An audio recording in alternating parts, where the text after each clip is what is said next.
Let me start with a quick question of have you ever answered a phone call where the other person talked so fast you couldn't catch a single word?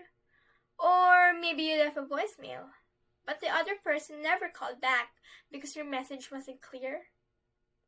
I think we all been in situations like that, and they remind us of how much tone, clarity, and word choice matter when we communicate on the phone.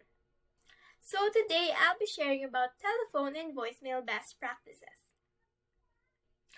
At the first glance, we usually connect professionalism with meetings, emails, or presentations.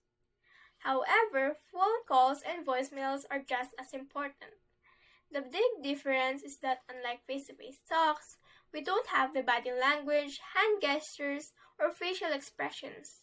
Instead, everything depends on our voice and the words we choose.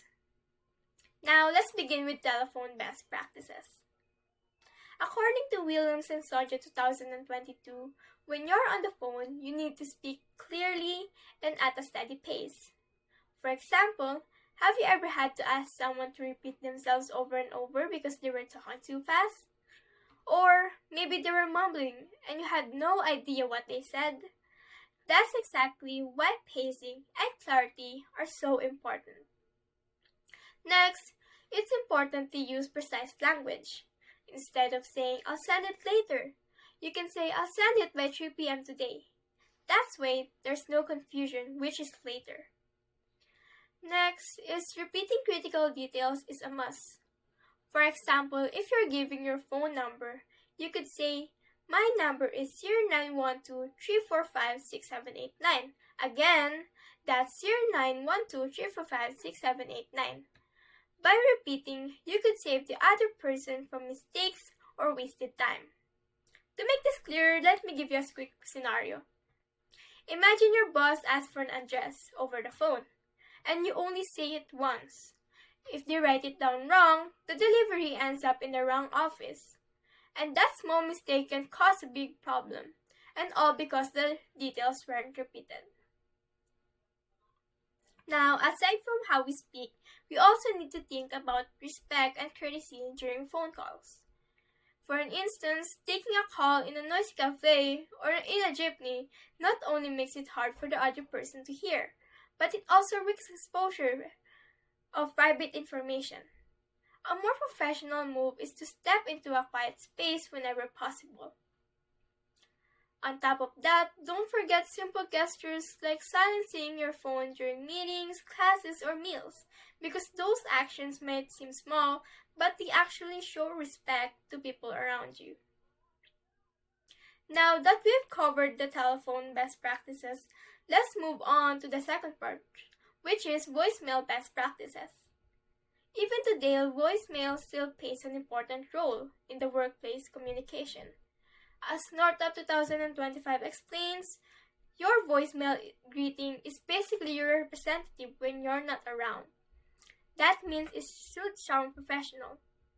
To be effective, a voicemail greeting should include three things. First, your name. Second, your company or role. And third, a short assurance that you'll return the call. In addition, it should be polite and short, only under 30 seconds. For example, you can say, hello, this is Florence Galdones from ABC Company.